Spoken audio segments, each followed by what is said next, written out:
Yeah, so I saw Zakernag videos Yes. and on YouTube, and he's a huge crowd, confident, all these people listening to him, clapping at everything he said, and he was reciting biblical verses just like quick, off the dome, right? Right. And I'm like, who is this dude? And then his teacher is Ahmed Deedat. So I started looking into them, and I started seeing how he was addressing Bible verses, addressing the deity of Christ and all kinds of stuff. And so I was like, wow. So I've never seen any group, non-Christian group, be as bold to speak, to challenge Christianity as I saw him. And so I took up the challenge. Like, is what he's saying, what is he saying? So I went and looked at the verse. Is Muhammad really in the Bible? Let me see these verses he's talking about. Because at first, it's pretty convincing if you don't know what he's talking about. But, so that got me really interested. I was like, wow, these guys they're bold. They're bold with it. And so I'm like, we got to be just as bold type of thing, So yeah, so man, doing the work, and is that a Quran? Yeah, man, it's my Quran. Got my little pocket thing that I usually carry around with me when I had the discussions and stuff like that. That's a Halali Khan translation. Okay. Yep. So it got the Arabic and the English. Yep. So. All right, guys. Well, welcome, man.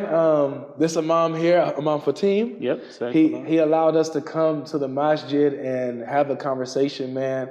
And I just want to say, first of all, I'm extremely grateful because of this, because it's not often that a lot of people are open to doing this, So from the start, guys, when we first met him, he said, I'm the Imam.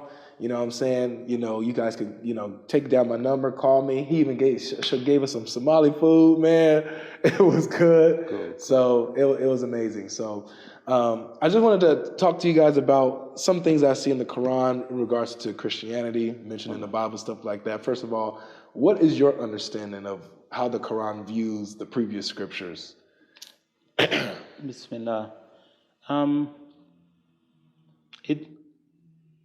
There are a number of addresses in the Quran about people of different faiths. In one place, God may mention those who are closest to you, and He's describing those Christians who believe, and He mentions who, when they hear the word, the tears flow from their eyes. And then in other places, it may not be as favorable. I'll just say that. So it varies, and then we know our prophet, may the prayers and peace be upon him. He was one who one of the first to see prophethood within him was a monk when he was on a journey. So those things are there that show that there was this kind of relationship that may have been found in the Middle East at that point. Yeah, there was Christians around, there was the Arabs around, the Arab Christians around, the Jews. There were people with no faith, people of polytheism. Polytheism, yeah. So all of that was there. And so the Quran, it mentions them in several ways. Yeah. So this is why this is important to me, Imam, is because as a Christian, right? My authority is the Bible. Yes, sir. It's the scriptures, right? And so then when I find this other faith that's saying, well, that's not all. There's more. And here's the Quran. You guys are missing this piece, And so I'm like, okay, I check it out. And it talks about the Torah. It talks about Moses and Jesus and the gospel and stuff like that. I'm like, okay, so it acknowledges as the word of God, as God's revelation that He sent down in these different times, right? So there's a link that the Quran or that Islam draws with the previous scriptures, right? So when I look at what the Quran says, it says that Allah sent down the Quran, confirming the Torah and the gospel, right, that came before it, and that Christians and Jews ought to abide by their scriptures. If they don't, they're of the wrongdoers, they're hypocrites and stuff like that. And I'm like, okay, if I do that, how do I then reconcile the differences that I see when I do read the Torah, the gospel, and then I see what the Quran says? I'm not sure if I understand the question. So I understand uh, the confirming of books and adhering to your book, be it the Torah or the Gospel. Um, but I'm not sure if I understand the need to reconcile. Okay. So the message that I get is that it's always been one message from Yes. all the prophets is Okay. always linked. Okay. So that would mean that, even if there's, different laws come in at different times, but the theology would be the same. There's like one prophet's not going to come and contradict God's morality or is what he's saying about himself. Like if he's only one or is he multi, Yes. the prophet's going to say the same thing. So when I'm saying, so stuff like that, if I'm reading the gospel, here's a big thing, right? Jesus being the Son of God. Yes. Yes. And obviously the Quran is like, no, Allah is he doesn't beget nor is he begotten. Right. How do I reconcile, these type of theological contradictions? I would say I'm not sure that you need to if you're adhering to your faith. Okay. So if as an individual they're trying to determine which way to go, then that individual has a different struggle, and that becomes really one of faith over logic. What of faith over logic? What do they say? Faith is the substance of things hoped for, the evidence of things not seen. And so I would say there's logic to that. there's logic to that. Thank you. So in that sense, as I mentioned to you, I have two brothers that are pastors.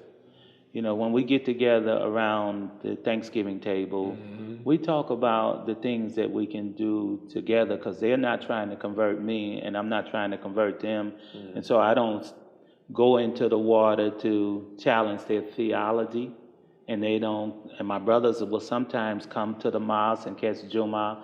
I'll sometimes go to their church when they have messages. And so I'm not sure if I can answer it in a way that would make it controversial or combative because of my unique for real being here, right?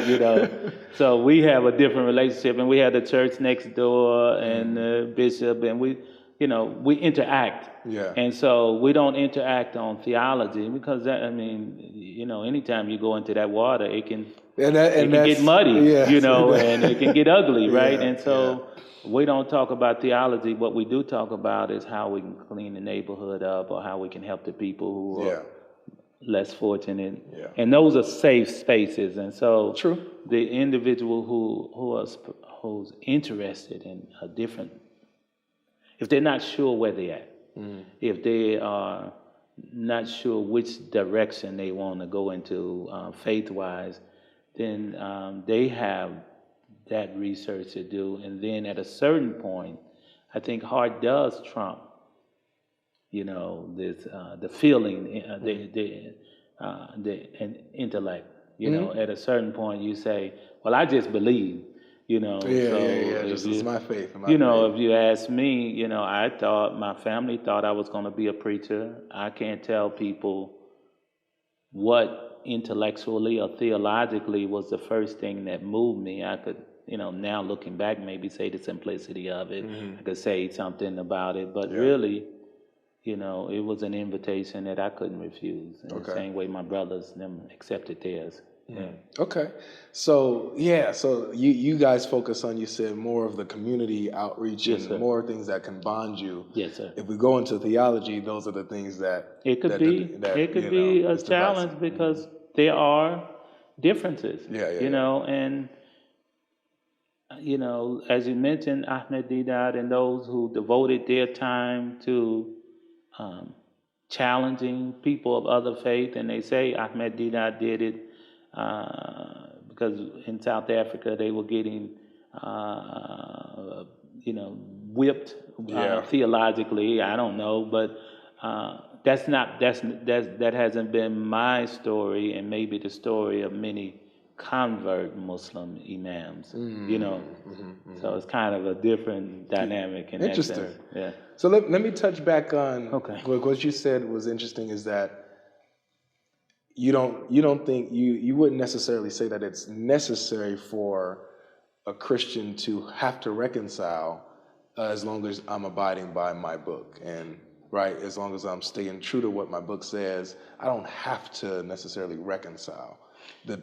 Go ahead. Yes, yes. What I would say to try to maybe clarify and to be clearer is if there's no interest in pursuing or exploring other faiths with the interest in converting possibly, or there's uncertainty about your own faith, then there's no reason to reconcile. Okay, You know, I see. yeah. I see what you're saying. There's no point in that. There's no point in Yeah. it, you know. It's just, you know, there are some people who enjoy the pursuit of knowledge and information wherever they find it, and those are unique people, you know, and those individuals have a different challenge than the layman who's just trying to find God and serve God, and if he's in his system or her system and is producing good and they're not trying to move away from it, then, you know, they have a different. So let's talk about the perspective of the one who's, let's say, seeking, who's not sure just yet, right? Okay. Let's say it's a person who's heard about Christianity and is also looking into Islam, and so like they believe the Bible. Let's say they believe the scriptures, and then they come to the Quran, and it tells them to, oh yeah, the scriptures are good, and this also is just the final revelation. You know, it's all accumulated. Okay. And so, but they notice these theological differences. So for this person, how would you say that, like, how should they approach this when they see the theological contradictions? For that individual, be open, do their research. You know, the Quran presents itself. You mentioned Surah Ikhlas, Qul Huwallahu Ahad. Say God is one, the eternal, the absolute. There are verses that are simple that may speak to him or her, you know, and cause them to do more investigating. You know, if they encounter verses that make them want to do more investigation, I would suggest they do so, and be careful about their sources, you know, because every author has an intended goal and aim. But be open-minded is the best thing that I can say. And I wouldn't direct them to read this verse or read that one, because that is then my biases may kick in. And so I would encourage that individual to just, as many people who've come into the masjid and taken shahada, they said, I read the Quran, I studied it for 2 years, I read everything that I could read, and one of the things I asked them is that, do you understand that you're entering into a contract with God, and every contract has conditions? Did you do the research? You know, did you come to these conclusions? And if so, then just repeat after me. So I would say the burden is on that individual to just do the research. And when people ask me, I will give them books, and I won't cherry pick, you know, and try to, you know, like it ain't to, you know, how people say to win souls, in the sense to convert people. You know, there's not notches that we gain. We just, you know, I hope that my life living is a witness for me enough that people say, and let me see what you're doing. And then they do their own investigative work. Yeah, I like you that. know. So let me ask you this. Sure. You got background in Christianity. Yes, sir. Got brothers who Yes, are, you know, preachers, man. I know I would love to be a fly on the wall in those Thanksgiving dinners. Cool. That's what everybody say. Who's going to lead the prayer? Right, know? exactly. I would love to be there. Ecumenical prayers, brother. It's interesting. My cousin's grandpa, he's Muslim and has kids who are Muslim, some Christian, like the mom is Christian. So it's a split, right? Yeah, it's a mix. And so the Thanksgiving is always fun. You know, it really is. Mama, can I eat this? You know, I can't eat is this halal? You know, baby, stay away from them greens. You know what I mean? So, no, we've had those fun things, but you know, Logic, because we on the interview. I know it's Avery also, but Logic. The life I came from, right? You know, the life I chose before becoming Muslim was filled with so much chaos Yeah.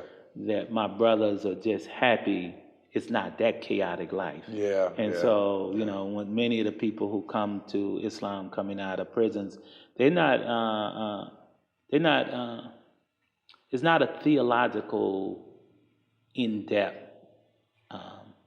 awakening as much as it is a system that has helped them be better human beings. I see. You know, and so that's, you know, my grandmother, she said, my mother was like, he believe in that Allah stuff, right?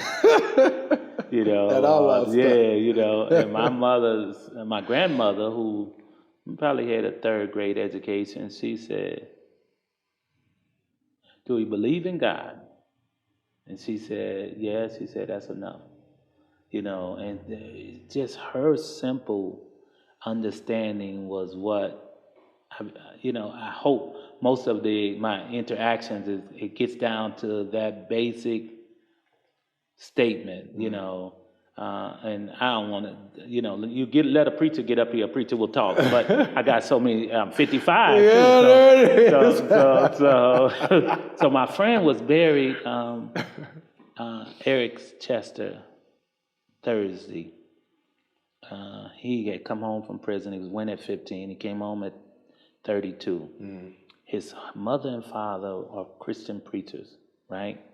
And he told his friends, "Make sure I'm buried as a Muslim," and that was a challenge for them. But they respected his last wishes, and they buried him as a Muslim. And then they had a memorial yesterday. I went to it. The preacher got up, and the first thing the preacher said was, "Assalamu alaikum," right? And he was Baptist too. And then he said, "All I know is that he loved God."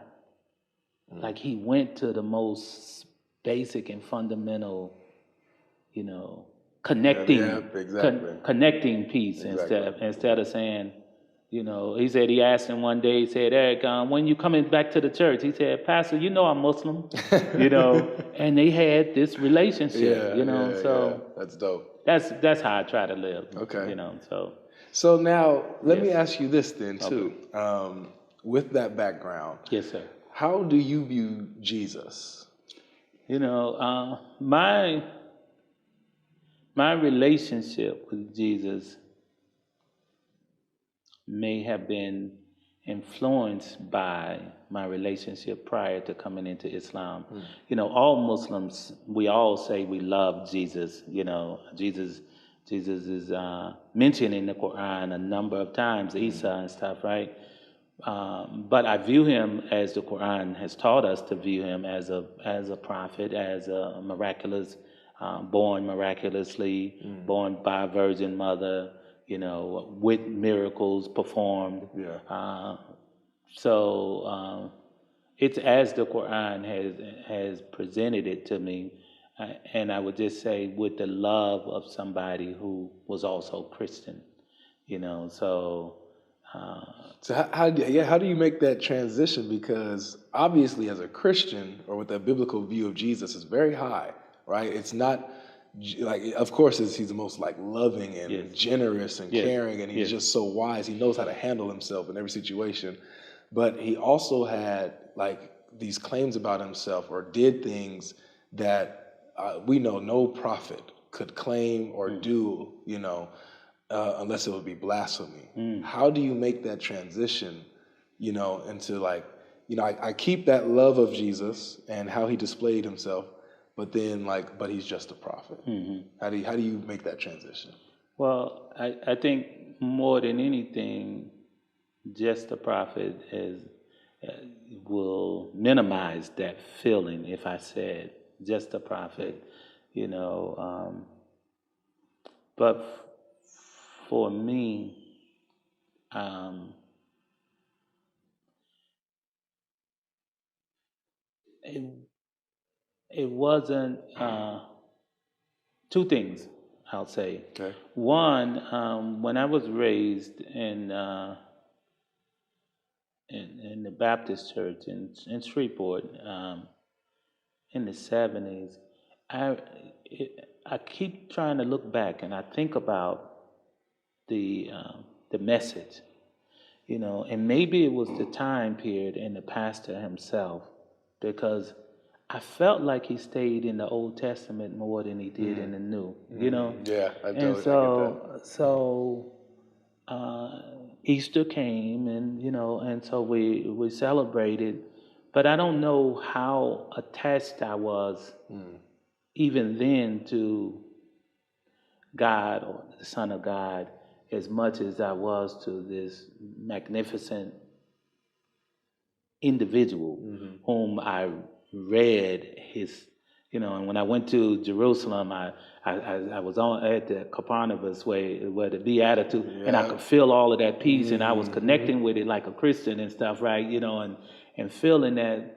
But I think a part of my transition, even though my brothers went their way, was I keep trying to look back and remember what Pastor and Dr. J.D. Thomas talked about.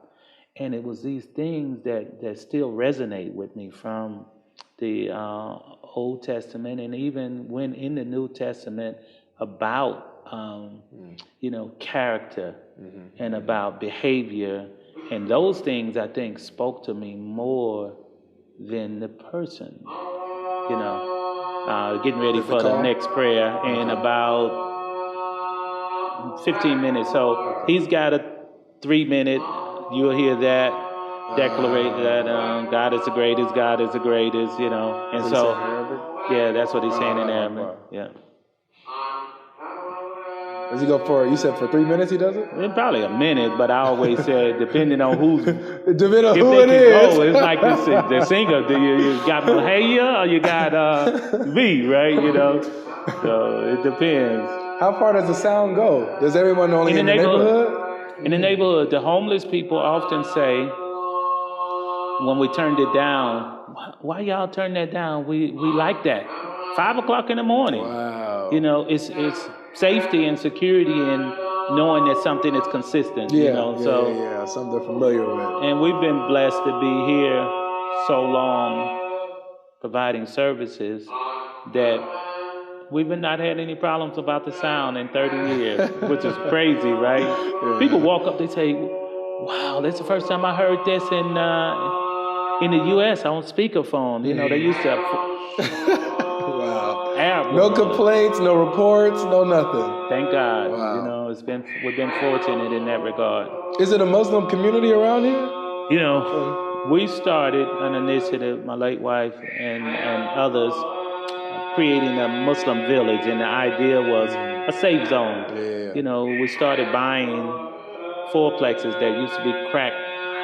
They was going down. Wow. So we protested in front of them, shut them down, then started buying them, and some Muslims live in them. So that's awesome, man. We got 2 fourplexes and a couple of pieces of property. Yeah.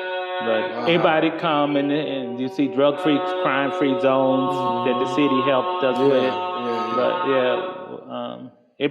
everybody's all right. We call it a Muslim village, but it's not just Muslims who live in it or benefit from its services. Perfect, It's the neighborhood. I see. We neighborhood people. Yeah, clearly. I'm a neighborhood dude, right? The way you invited us in, man, you are an imam of the neighborhood for I'm real. a neighborhood dude, man. I'll tell you this right now, I've never felt, so we went to Masjid Tawheed, yes. And they were also welcoming, okay, right? Good. But we didn't get to talk to the imam. I didn't get to meet any of the imams. I don't think so, but just the Muslims there, they was open for the conversation. We talked for we went 2 days. We went the first day, they talked with us right in front of the masjid, and the next day we talked for hours. And so that was awesome. Now we got a different experience. We went to Oakland. Which mosque gave you the challenge? What was that mosque in Oakland, man? I don't even know what the name of it is. I'll get it. Is that WD Muhammad or So the East 14, it's San Leandro.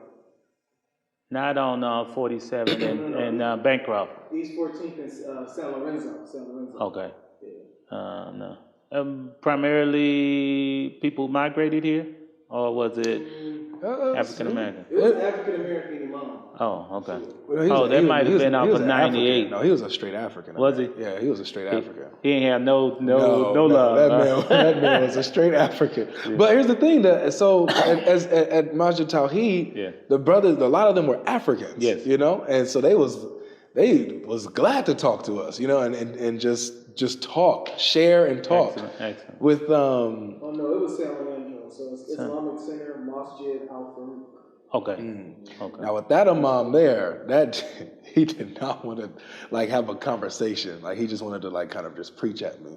So when I tried to like, okay, you mind if I jump in here? They just talking, and he was like, you know what, you don't want to listen. So I'm like, no, it's not. I just want to converse with you. Yeah.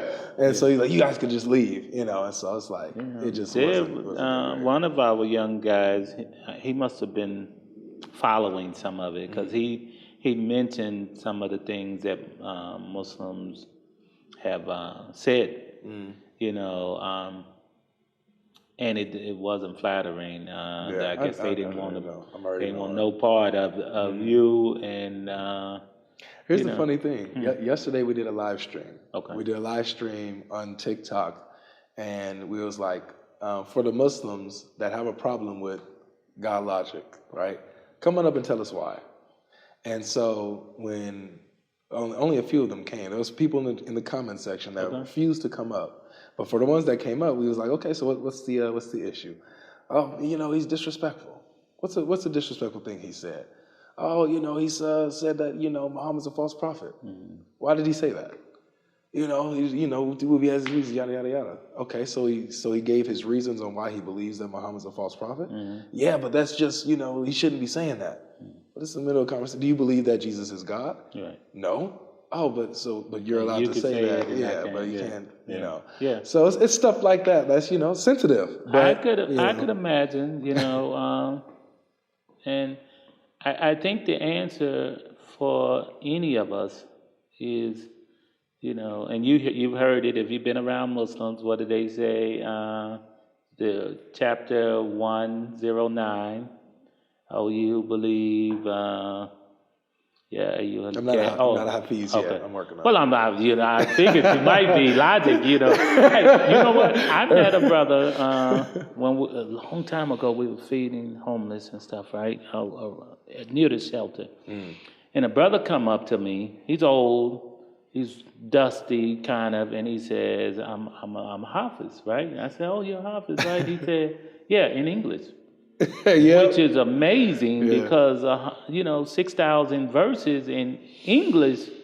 And I said, oh, yeah, give me something. And he put it on his voice like it was amazing. Went right into Baqarah. And I'm like, wow, that's every time I see him, I be calling people over. You got to come do it. You got to tell him. So anyway, but at the end of the verse, it says, to you be your way. You won't believe what I believe. I won't believe what you believe. To you be your way. To me be mine.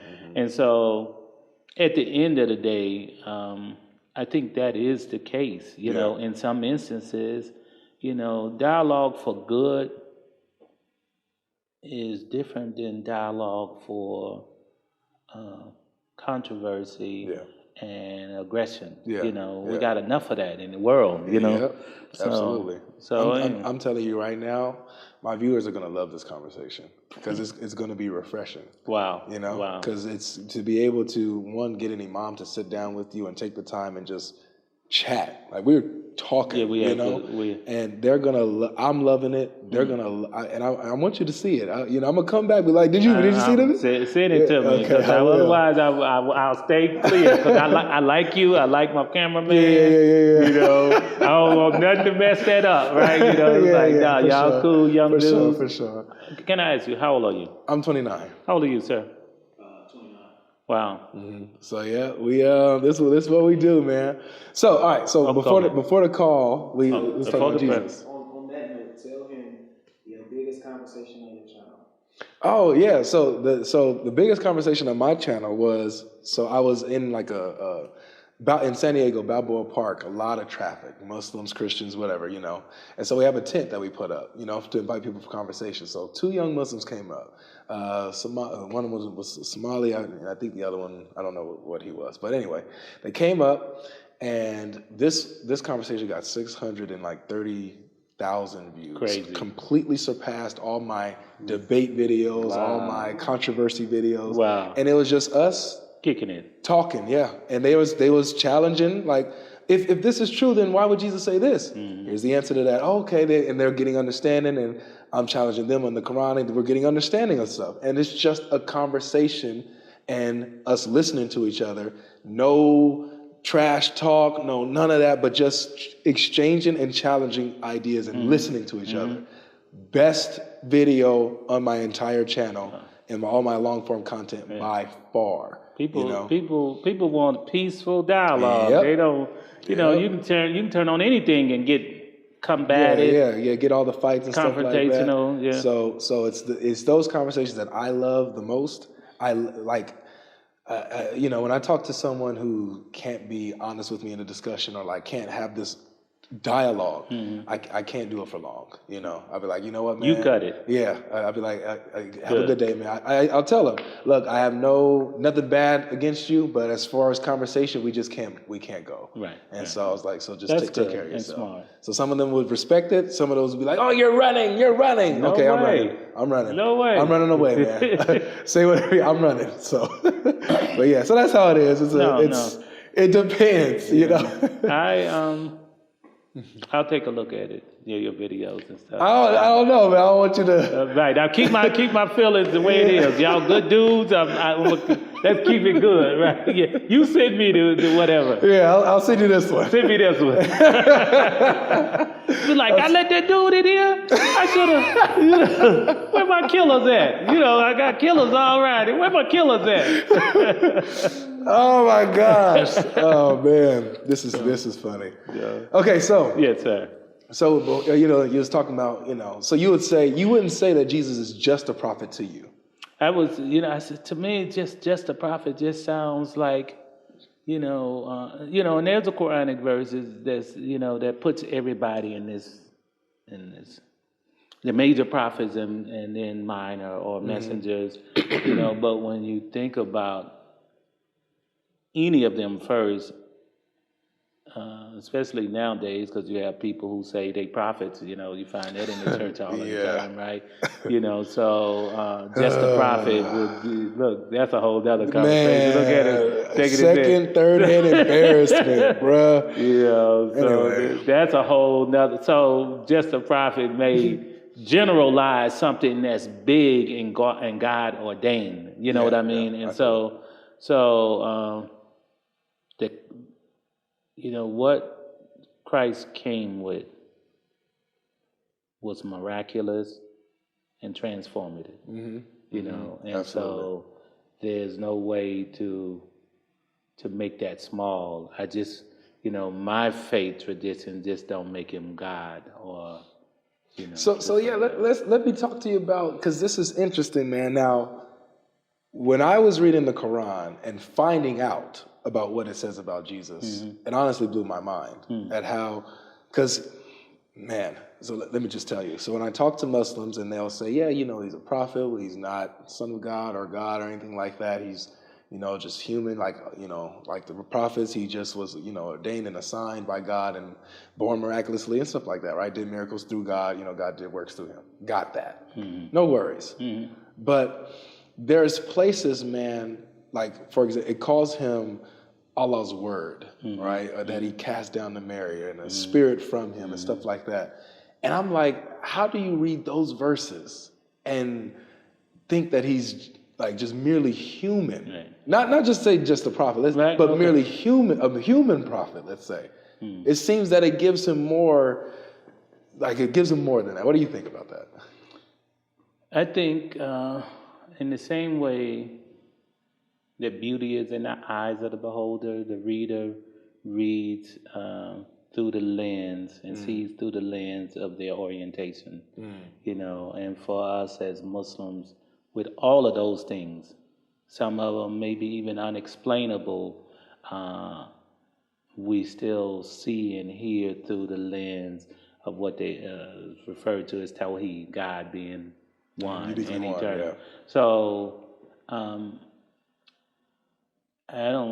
wouldn't try to rationalize it for others. I would just say the lens and the orientation is what we see and hear through, and so everything that we read follows.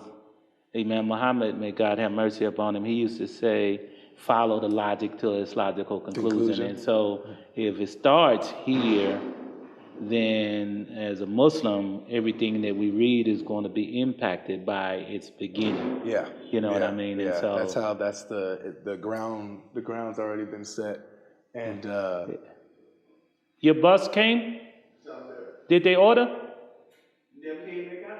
He never came back out? You got the money ready and everything. Now Nadir is from, I'm sorry, camera No, people. we good, yeah. Nadir is from Oakland. They was just in Oakland doing the work, man. Oh, that's what's And up. he's I'm a, from Oakland too, man. where you from, North?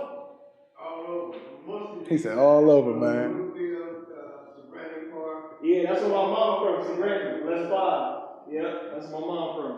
Y'all the Mickey Mo and all them people from the block, huh? You know. So thank you so much, man. May Allah bless you. Wednesday, I'll be around. Okay, sorry about that, Sheikh. Okay. Walaikum assalam. Walaikum salam. So then, okay. So you're saying there's a starting point with how they'll read the Quran and they just carry that thread. So everything that they see in the Quran, they'll read through that lens that has already been established, right? So, which I understand. This is why, so it's similar for me. I start from the previous scriptures. Right.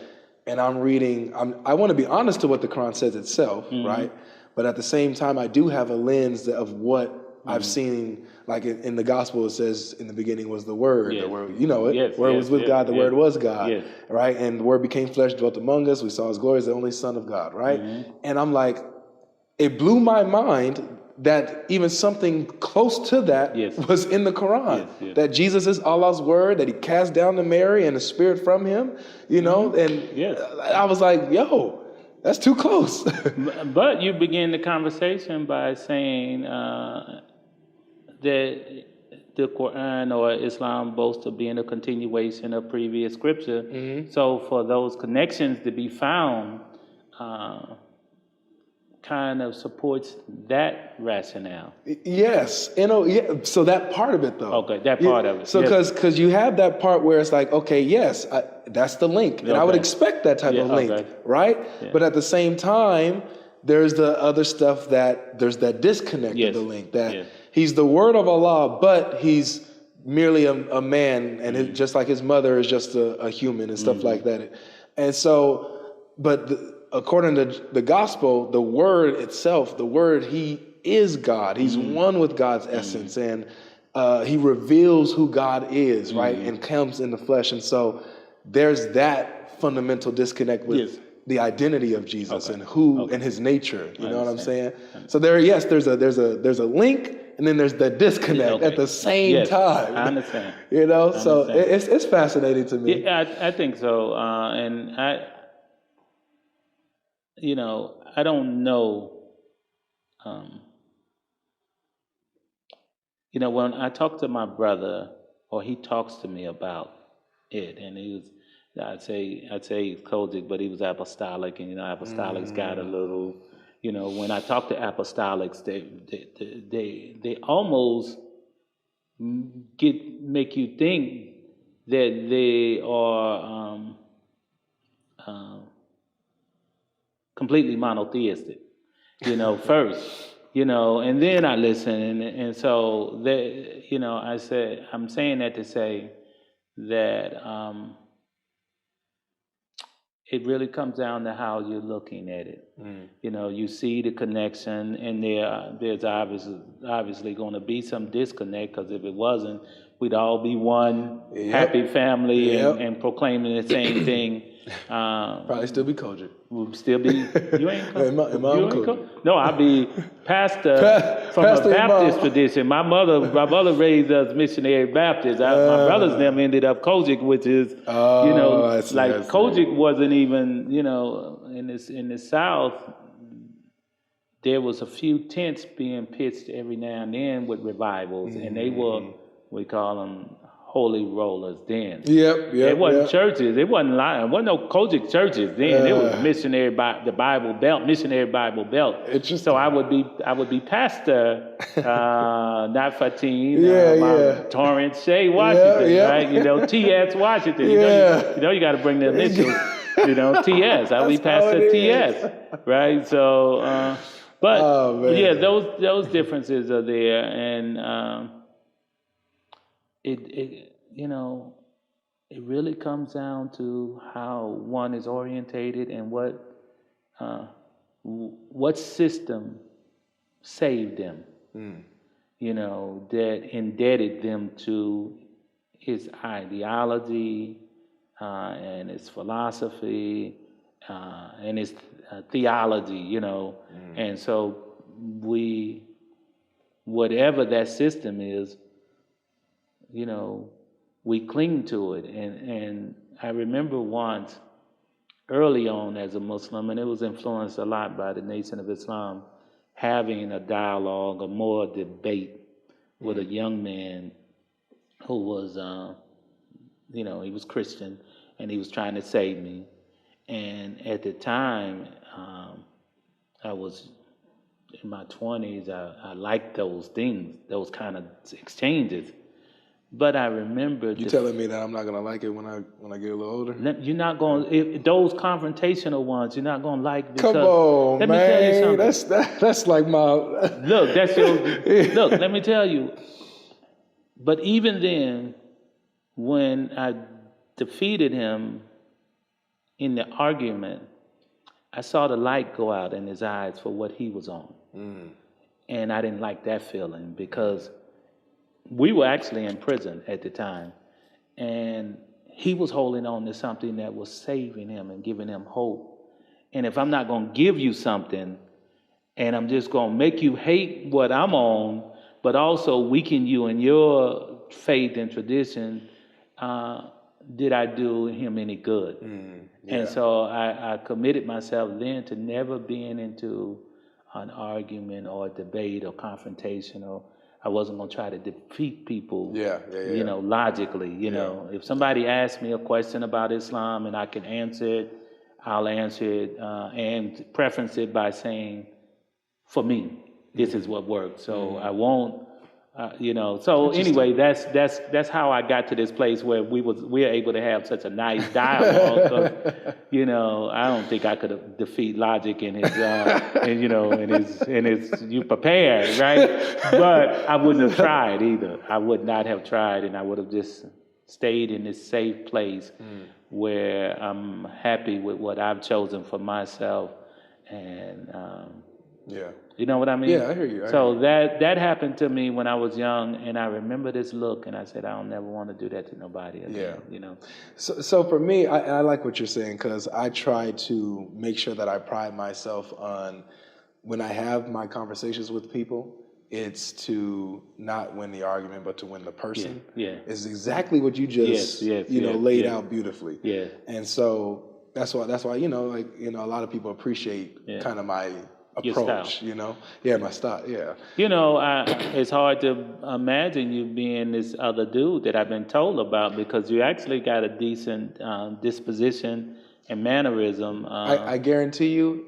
So, I mean, I would like to watch my own videos with you just to see how you react. But I promise you, I guarantee you, it's just like this. Okay. Except for when the people when they bring a certain type of energy, I do have to respond. Yes, but not necessarily like Like, because I get insulted all the time, Do you? and I take it on the chin a lot. Wow. Like, I will like, okay, yeah, but can you answer the question though? Yeah. Can you stop doing that? Can we deal with the verse? Some type of thing, you know? Nice. That's what I do a lot. Every now and then, I'm not gonna lie to you. Every now and then, one glove might come up. Avery show up. Avery show up, man. Every now and then, but still, I ain't gonna cuss him out. Right. I'm not gonna, it gets to where I make the person look stupid. Yeah. But that's never my approach. You must have done it a lot then. I do. Okay. So like, there's an example. Okay. Never mind. That's another story. When I come back next time, I'll come back and we're gonna watch some videos together on the screen. Yeah, let's do it. And then be like, "Oh, dude, what's up?" Let's do it. I really want to do it. That'll be Playing so dope. something like that after Ramadan, and God willing. Okay, for sure. So, all right. So, last thing. Okay, sure. I'll let you go. I don't know, but I'll let you go. Yeah, it's coming. Prayer time is coming. Okay. Cool. So, last thing. Okay. Yes, sir. So, crucifixion of Jesus, dying for our sins is a huge thing, obviously. Yes. As Muslims, chapter 4, verse 157, he was neither killed nor crucified, right? Yes. Now, here's my question to you. Okay. Is how do you, because you have an understanding of the Bible, how do you see from the Old Testament, or let me just ask you this, are you familiar with the Old Testament passages that seem to point to what would happen to Jesus, what would happen to the Messiah, like Isaiah 53? Tell me. Okay, so Isaiah 53 will go like around the third verse. Let me just read it. Okay. Cool, forgive me. cool. Let's pull it out. Let's pull it out. Hafiz of the Bible now. He's like Isaiah 53. Isaiah 53. Passage. I can recite it. I can. But it's good to just pull it out. So you're not interested in pastoring churches, though? Nah, not pastoring, man. That's dealing with people. That's the key, like, man. I love people. I care about them. I want them to have understanding and knowledge.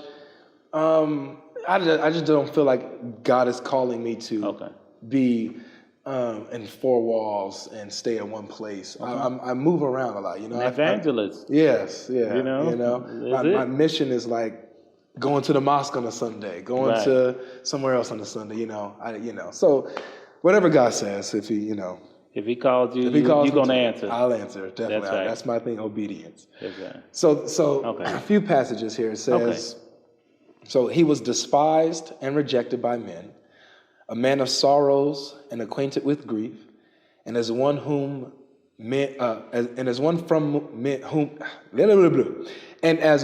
whom men hide their faces, he was despised, and we esteemed him not.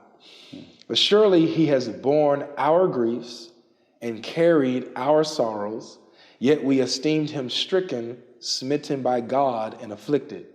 But he was pierced for our transgressions. He was crushed for our iniquities. Upon him was the punishment that brought us peace, and by his wounds we are healed. All we like sheep have gone astray.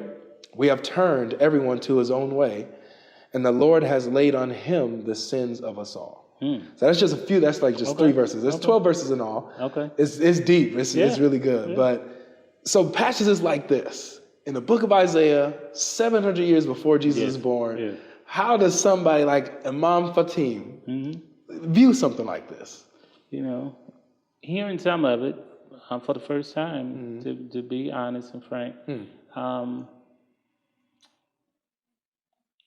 a portion of it I could attribute. Is it time? Okay, give me 1 minute. Okay. A portion of it, I would say, that sounds like the Prophet Muhammad, peace be upon him, in his early part of the mission, abused and despised.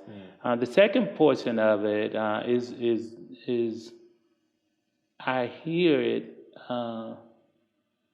and respect its wording while sticking to. Look at your smile. You know what I mean? It's powerful. I mean, and I hear it. You know what I mean? What you think? I can't. Pierced for our transgressions, carried our sorrows. I hear it. I bore our really do. sins. And I respect that it's found in sacred texts. You know, and as a Muslim, you know, I accept what the Quran presented as the story. You know, and that's because I'm Muslim and because I'm orientated towards this understanding. Yeah. But I hear it, and it's powerful, and some of it is the first time I've heard it. Wow. Yeah. So thank you for sharing that verse with me. Definitely. Yeah. So my brother, I'm going to pray. Thank you so much for hanging out with us. This was amazing, brother. Thank you, sir. I'll be back. We're gonna Come hang out. We're gonna watch this We're gonna stuff, watch man. it, and if you come during Ramadan, y'all can eat some food with us. Oh, we for got sure. Some more people. Indonesians bring food too. So. I told you, man. You say food to me, I'll be there.